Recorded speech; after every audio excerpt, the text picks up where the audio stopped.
प्राक्कलन समिति। गर्मी कहाँ कम असर, बहुत कमल है, तुमको असर नहीं करता है, हमको दिखता है ना। लोक लेखा समिति। तीसरा था लोक उपक्रम समिति। हाँ, लोक उपक्रम समिति। तो दो को कल पढ़ लिए थे ना। इसमें राज्यसभा से 15 नहीं, लोकसभा से 15 और राज्यसभा से 7, टोटल कितना 22। यही था। आर कहता है हो। अरे फोन में बंद करो रे। इसमें टोटल कितने सदस्य? लोकसभा से 30 सदस्य। यही याद किया है तुम। एक को बार कपियो पलटता है घर गेला के बाद? हैं? कपियो पलटता है एको बार? घर जाने के बाद पलटो रे। पंडित गंगाधर विद्याधर मायाधर ओंकारनाथ सरस्वती तुमको काम नहीं देगा। वो नहीं होता उससे बात करना बंद हो गया। बात करना बंद नहीं हुआ, मतलब 90% रहा होता है। बोल तो रहे पंडित विद्याधर मायाधर ओंकारनाथ शास्त्री काम नहीं देगा, कॉपी काम देगा। पढ़ो। देखो यहाँ कितने सदस्य? लोकसभा से 30 सदस्य और राज्यसभा से 0 सदस्य थे। इसमें लोकसभा से 15 और राज्यसभा से 7, इसमें 22 थे, इसमें 30। इन दोनों को तो इन दोनों को क्या बोले थे? जुड़वा बहन। जुड़वा बहन। लोक उपक्रम समिति में कुछ नहीं पढ़ेंगे, इसी के जैसा होता है।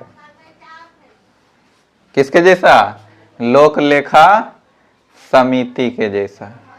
कुछ नहीं पढ़ना है इसमें। बड़ी तेज दुखाने लगा सर। छुट्टी कैसे दे दो? पढ़ाओ भी थम लगे, जब थम चली दवाई लग गई। वाह क्या जज्बा है। तो लोग लिख लो, इतना ही तो है इसमें। अब है कहाँ? अब पढ़ेंगे पर्व एगो नहीं लिखा था, परवर और संसदीय समिति अब पढ़ना है। हाँ, एक लाइन और लिखना पहले। इसमें देखो अब सबसे बड़ी समिति तीनों में कौन हो गया?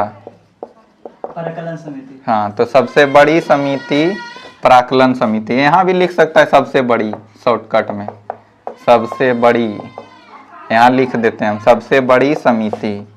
वो तीनों लिखने की अस्थाई समिति में,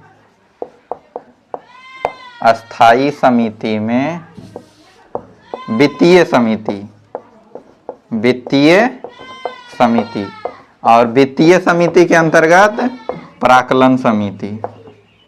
प्राक्कलन समिति सबसे बड़ी होगी।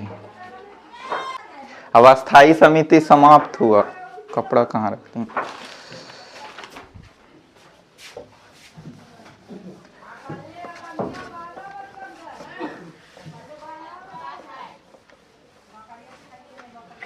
अब पढ़ेंगे, दो को पढ़े थे, वो अस्थाई समिति ना, वो अस्थाई समिति। वो अस्थाई समिति में इसको बांटे थे एक परवर समिति और इसको बांटे थे संसदीय समिति। इधर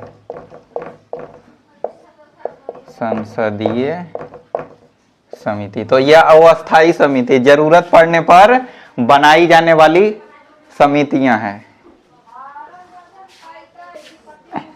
तो विधायक से संबंधित विवाद, विधायक से संबंधित विवाद किस समिति के पास जाएगा? परवर समिति के पास जाता है। और संसदीय समिति घोटाला, घोटाला उटाला की जांच के लिए कहां जाएगा? संसदीय समिति के पास जाता है। जैसे राजीव गांधी पे बफोर्स तोप का क्या लगा था? घोटाला का आरोप लगा था, जिसका यूज कारगिल विजय में किया गया था। आरोप लगाया गया था उन पे कि उन्होंने बफोर्स, जैसे अभी मोदी जी बोले ना कि राफेल खरीदना है। राफेल खरीदना है कई गो?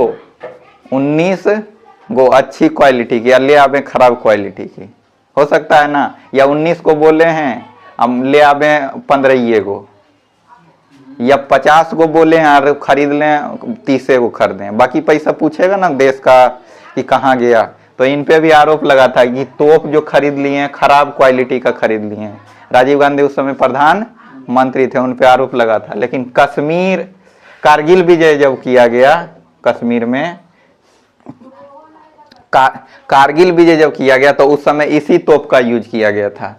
कारगिल पहाड़ पर है ना, तो नीचे से ये तोप चलाने में ज्यादा प्रॉफिटेबल उस समय काम आया था, बहुत उपयोगी हुआ था नीचे से ऊपर गोला फेंकने में। तो ये तोप बढ़िया था ना, तो ये आरोप झूठा हो गया ना। लेकिन यह आरोप उन पे लगा था। तो घोटाला उटाला के जांच की बात करेगा तो कहाँ जाएगा? संसदीय समिति करेगी। और किसी विधेयक से संबंधित विवाद हो जाए, दोनों पक्षों में कोई मत नहीं बने कि इसके पास होना है, देश के लिए अच्छा रहे, तो एक समिति बनाई जाएगी तुरंत। कौन सी समिति? परवर समिति। जैसे जीएसटी, इस पे विवाद हो, जिस समय कानून बन रहा था उस समय विवाद हो जाए तो ये एक विधायक ही रहेगा ना। उस समय बिल ही रहता है ना, याद है? नहीं, ड्राफ्ट तैयार करने के बाद जब लोकसभा में जाता है बिल ही रहता है ना। तो बिल रहता है तो विधेयक, उसी को हिंदी में क्या बोलते हैं? विधेयक। तो इससे संबंधित अगर दोनों पक्षों में विवाद हो जाए कि इसको पास होना है कि नहीं होना, अच्छा है कि खराब, तो इसके लिए समिति बनाई दी जाएगी, परवर समिति कहलाएगी। और परवर समिति में सदस्यों की संख्या, सदस्य, इसमें लोकसभा से 30 सदस्य होते हैं और राज्यसभा से भी 30 सदस्य होते हैं। तो टोटल सदस्यों की संख्या कितनी हो गई?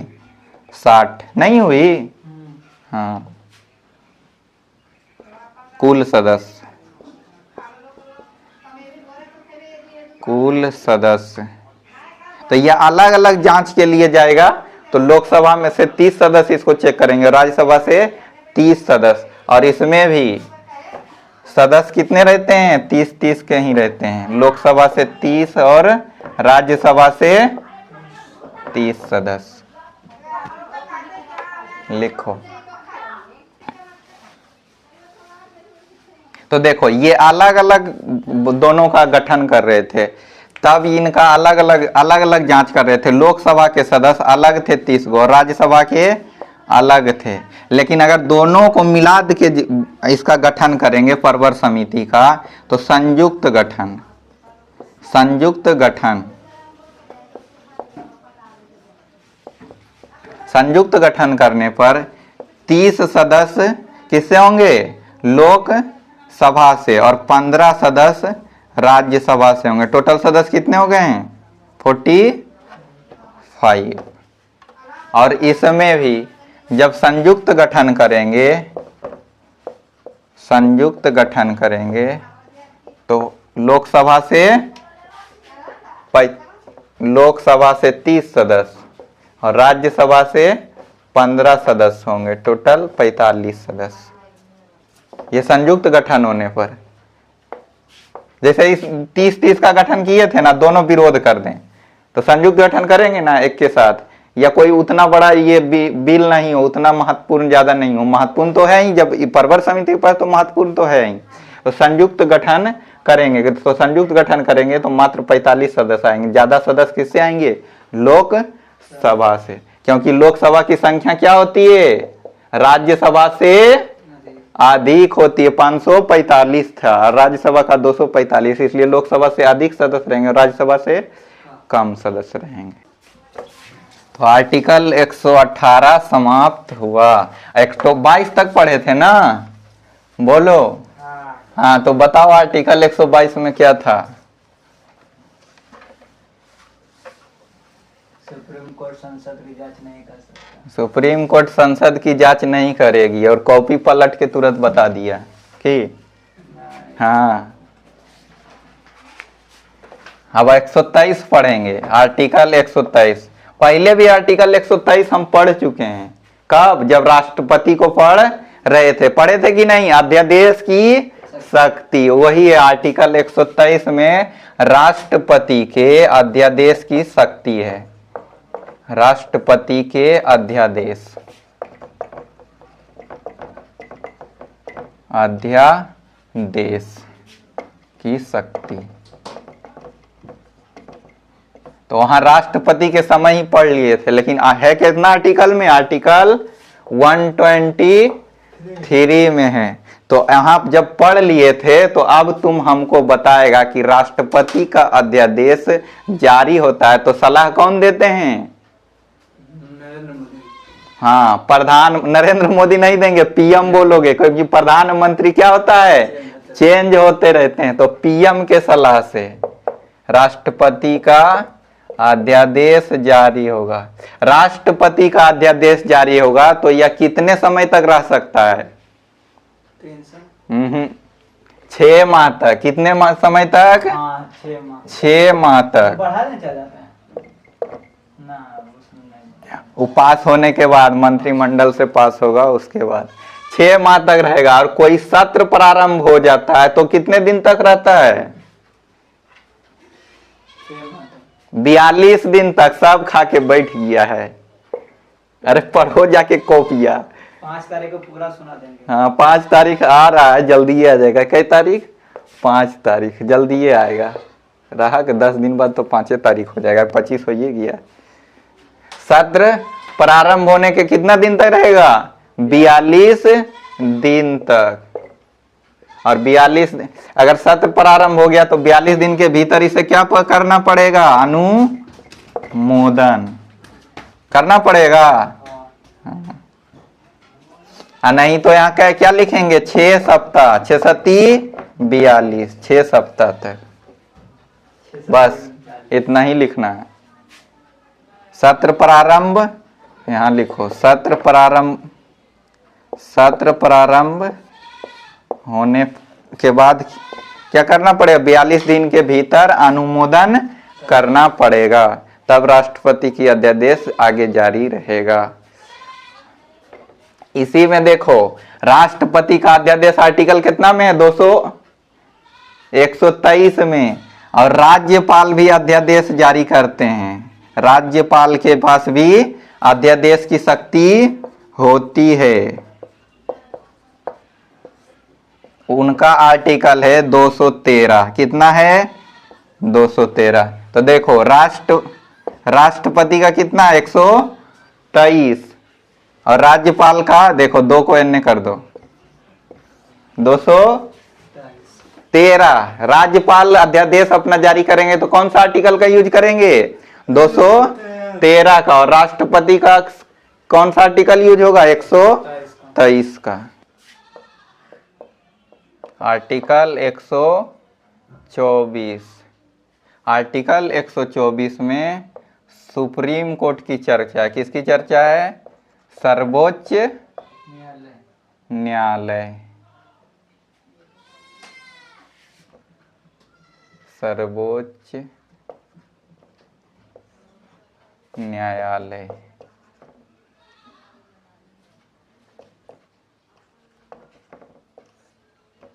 ऐसे में लिखाएगा रे, न्यायालय। सुप्रीम कोर्ट की चर्चा है। तो सुप्रीम कोर्ट का गठन 1950 में किया गया था। कब हुआ था? 1950 में।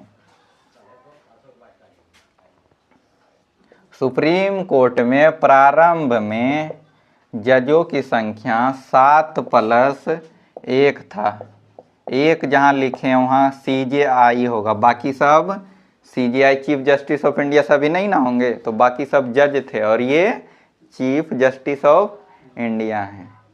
तो प्रारंभ में। और वर्तमान में भी कितने जज हैं? वर्तमान में जज अभी 38 हुए नहीं है, हो जाएंगे, प्रावधान किया गया है, अभी हुए नहीं है। तो अभी 33+1 हैं। कितने हैं? 33+1। इसको ऐसे ही हमेशा लिखेंगे, एक साथ दोनों को नहीं लिखेंगे।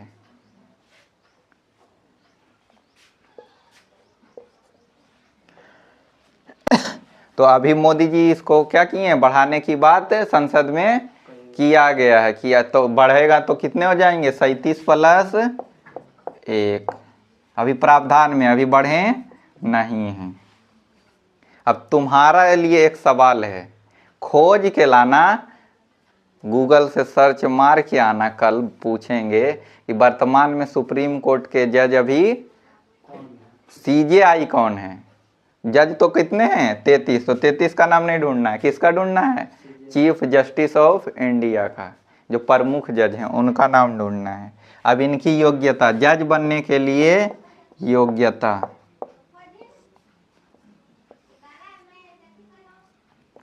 तो इनकी योग्यता में कहा गया है कि या हाई कोर्ट के वकील हों। क्या हों? वकील हो। अगर किसी व्यक्ति को सुप्रीम कोर्ट का जज बनना है तो वह हाई कोर्ट के वकील हो, और साथ में 10 साल का क्या हो? एक्सपीरियंस हो। मतलब वो 10 साल हाई कोर्ट में केस लड़े हों। कितने साल का एक्सपीरियंस चाहिए? 10 साल का।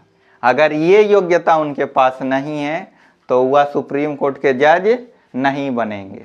दूसरी योग्यता दी गई है, अगर ये योग्यता नहीं है तो दूसरा का कम से कम पालन करें। दूसरा में दिया गया है हाई कोर्ट में जज हों। क्या हों? जज हों। और कितने साल? 5 साल। 5 साल का क्या होना चाहिए? एक्सपीरियंस। मतलब 5 साल वो क्या रहे? हाई कोर्ट में जज के पद पर रहें, तब जाके उनका चयन किसके लिए होगा? सुप्रीम कोर्ट में जज बनने के लिए। ऐसे उनका चयन नहीं होगा। एक योग्यता और दी गई है, और ये इस योग्यता से अभी तक कोई भी सुप्रीम कोर्ट में नहीं गए हैं। इसमें लिखा गया है कि राष्ट्रपति के नज़र में कानून के ज्ञाता हों। कानून के ज्ञाता हूँ। अगर राष्ट्रपति से मेरी अच्छी पहचान हो और राष्ट्रपति कह दें कि ये व्यक्ति क्या है? कानून का बहुत बड़ा ज्ञाता है, कानून को बुरी तरह से जानता है। हम ये दोनों योग्यता नहीं भी पूरा कर रहे हैं, लेकिन राष्ट्रपति के नज़र में कानून का ज्ञाता हो जाएंगे तो हम सुप्रीम कोर्ट के जज बनने के लिए एलिजिबल हो जाएंगे। तो कोई व्यक्ति हाई कोर्ट में 10 साल का एक्सपीरियंस वकालत के साथ रहेगा तो वो योग्य हो जाएगा। हाई कोर्ट का 5 साल के जज के साथ योग्य रहेगा तो हो जाएगा योग्य, और राष्ट्रपति के नज़र में कानून क्या ज्ञाता हो। लेकिन इतना आसान नहीं है सुप्रीम कोर्ट का जज बनना। ही नहीं कि इतना एलिजिबिलिटी पूरा कर लिया तो बन जाएगा। काहे कि मात्र कितने जज बनते हैं? 33, और एगो सीजीआई 34 से ना रहते हैं, तो इतना आसान नहीं है। इसके लिए कॉलेजियम व्यवस्था है। कौन सी व्यवस्था? कॉलेजियम। यह एक संगठन बना हुआ है जो क्या करता है? नाम देता है। तो 5 जज मिलकर क्या करेंगे? इन सब योग्यता होने के बाद कॉलेजियम के जो जज रहेंगे, 5 जज मिलकर नाम ले जाएंगे राष्ट्रपति के पास। किसके पास? राष्ट्रपति के पास, कि हमें अब क्या सुप्रीम कोर्ट में जज कम हो गए हैं तो, या रिटायर होने वाले हैं, तो हमें हाई कोर्ट इन सब में से किसी एक योग्यता पूरा करने वाले के व्यक्ति का नाम ले जाएंगे राष्ट्रपति के पास और कहेंगे कि इनको क्या होना चाहिए? सुप्रीम कोर्ट का जज बनना चाहिए। तो मतलब ये 5 व्यक्ति क्या करें? नाम सेलेक्ट करें, तब जाके कोई चयन होगा सुप्रीम कोर्ट के जज के लिए। तो कौन सी व्यवस्था बनाई गई है? कॉलेजियम व्यवस्था। अब पढ़ना है इनका रिटायरमेंट। तो ये जब अपने पद से अपदस्थ होंगे तो उम्र दिया गया है, या तो ये 65 साल के हो जाएं, या इनका कार्यकाल 6 साल पूरा हो जाए। कितना साल? 6 साल। तो 6 साल लगभग नहीं होता है, लगभग ये सब पूरा करते करते लगभग 63-64 साल के हो जाते हैं, 62। तो 6 साल की इन्हीं का जल्दी नहीं पूरता है। 6 साल सुप्रीम कोर्ट के जज रह पाना किसी के लिए अब जल्दी पॉसिबल नहीं होता, उनका एज खत्म हो जाता है जब तक। तो सुप्रीम कोर्ट के जज मात्र 65 साल के रह सकते हैं। हाँ, मात्र 65 साल तक नहीं, वो 65 साल से कम एज के रहते हैं। 65 साल पूरेगा तो क्या होंगे? हट जाएंगे, फिर वो सुप्रीम कोर्ट में नहीं रहेंगे। तो 30 साल 35 साल पढ़ाई लग जाता होगा।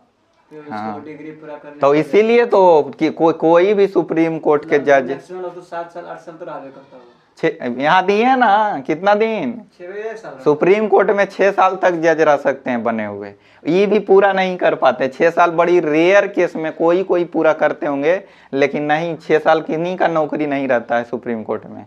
2 साल 3 साल होते होते सब सुप्रीम कोर्ट से रिटायर कर जाते हैं।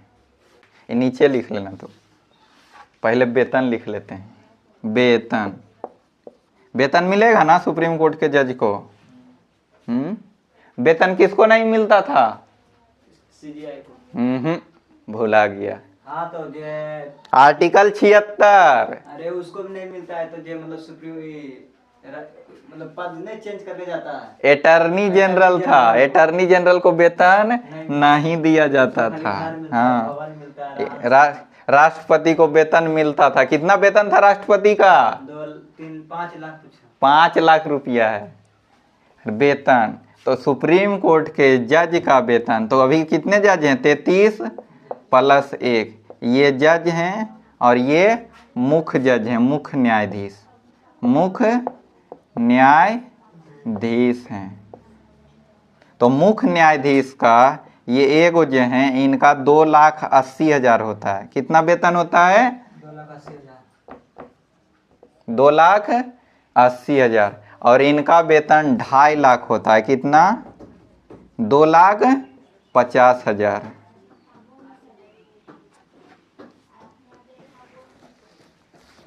तो वेतन ठीक ठाक है कि नहीं? बाकी आउटियन तो कम आ जाता है। पता नहीं। औटी की बात एनसीईआरटी बुक छापी थी, उसको क्या करवा दिया गया? हटवा दिया गया।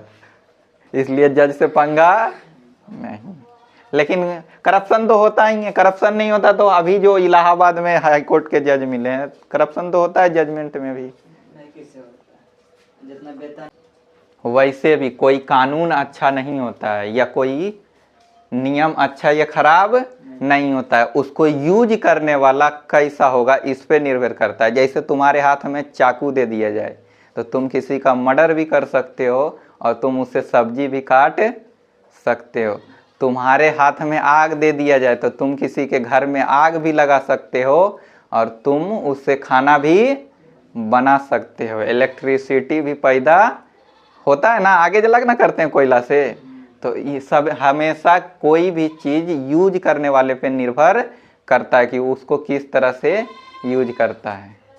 तो वो अस्थाई समितियां 2 प्रकार की, एक परवर समिति और दूसरी संसदीय समिति।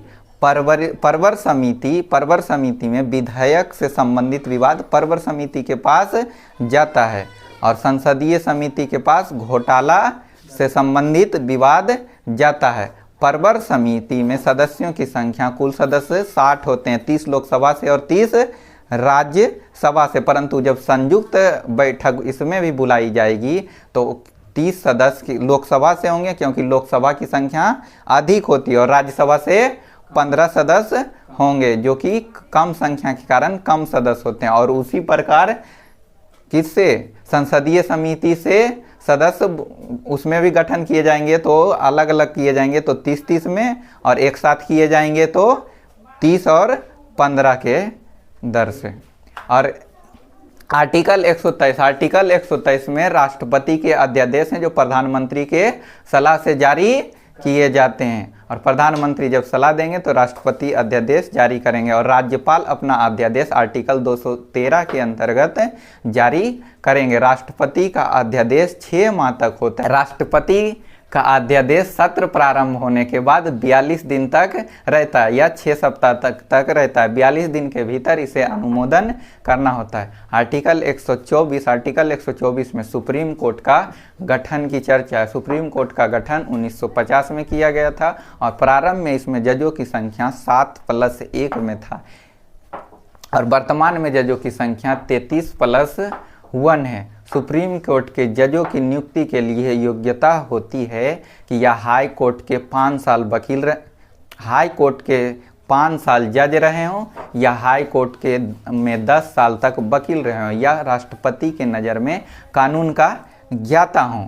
तो कॉलेजियम इनका नाम राष्ट्रपति तक ले जाती है और इनका चयन राष्ट्रपति इनको नियुक्त राष्ट्रपति करते हैं, तब ये जाके सुप्रीम कोर्ट के जज बनते हैं। इनका वेतन अगर सीजीआई हैं तो 2,80,000 होता है और अन्य जज हैं तो 2.5 लाख रुपया होता है। इनका रिटायरमेंट का एज 65 साल या 6 वर्ष का होता है, या तो इन दोनों में से जो पहले पूरा होगा उसमें ये रिटायर कर जाएंगे।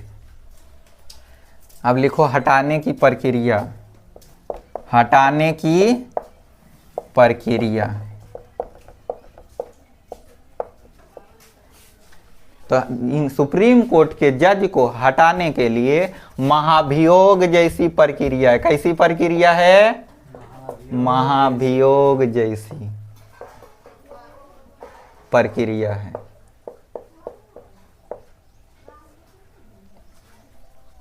बाकी इस प्रक्रिया को जानना है तो एक और वीडियो बना दिए सुप्रीम कोर्ट का, जाके उसको देख लेना, वहां पे पूरा सुप्रीम कोर्ट है ऑलरेडी। बाकी आगे आर्टिकल पढ़ेंगे तो पढ़ते जाएंगे। लेकिन महाभियोग शब्द किसके लिए था? राष्ट्रपति के लिए महाभियोग जैसी प्रक्रिया होती है।